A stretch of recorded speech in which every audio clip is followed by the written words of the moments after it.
मित्रांनो, माननीय शरदचंद्रजी पवार साहेबांनी ओबीसी आणि मराठा आरक्षणाबद्दल आपली भूमिका मांडली. त्यांची भूमिका अशी आहे की मराठा समाजाला ओबीसी मधून आरक्षण देता येणार नाही आणि त्या आरक्षणाला आमचा पाठिंबा नाही. म्हणजे याचा अर्थ काय?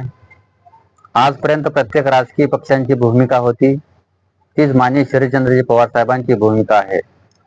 परंतु मित्रांनो, नवल ह्या गोष्टीचं आहे, मनोज जरांगे पाटील फक्त देवेंद्र फडणवीस आणि छगन भुजबळ यांना टार्गेट करतात. कारण देवेंद्र फडणवीस हे ब्राह्मण समाजामधून येतात आणि छगन भुजबळ साहेब हे ओबीसी समाजामधून येतात.